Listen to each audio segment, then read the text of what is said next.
know, Jack was smart, and Jack was witty. There wasn't too many things Jack couldn't think himself out of. Wasn't too many situations that Jack couldn't figure out a way to come out on top every time.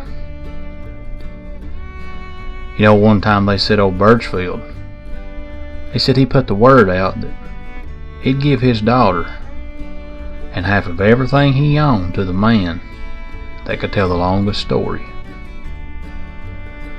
Now old Birchfield, they claim, he'd set up one of them old 2-wire glasses, and any man whose story stopped before the sand run through, well, he'd have to come and join up with Birchfield's growing army.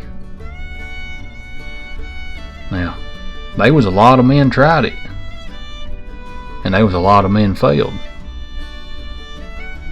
Birchfield's army, it got to be mighty near the biggest one in all these mountains, and they wasn't nobody could come up against him. Now after a while, old Jack heard about Birchfield's offering. He reckoned he'd give it a try. Old Jack, he was a good one for telling him long-winded stories.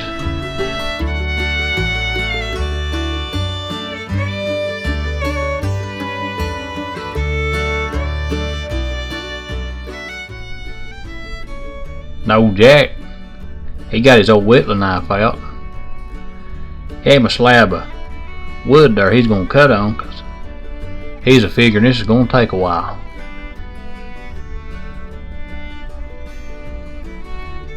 He commenced telling his story there at old Birchfield.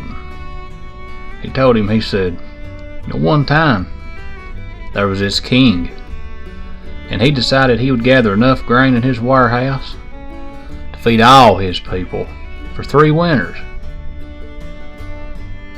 Now, all the people, they brought their corn and wheat and they stored it. But there was one little bitty hole in the northwest corner, and a little old field mouse was a-getting in. And this little old mouse, he carried away 1 kernel of corn. Now he took that kernel of corn back to his nest, and he came back in and got another kernel. And then he took that kernel of corn to its nest, then he came back after another. It took his grain of corn back, and it came back after another. And Jack, he just went on and on and on. Finally, old Birchfield was mighty near falling asleep. He said, Jack, ain't you ever going to tell me what happened next?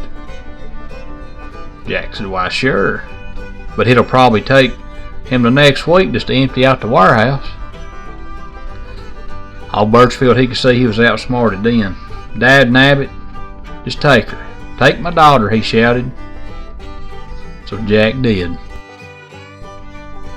Jack, he shut the blade on that old whittling knife, put that old chunk of whittling wood in his overall pocket,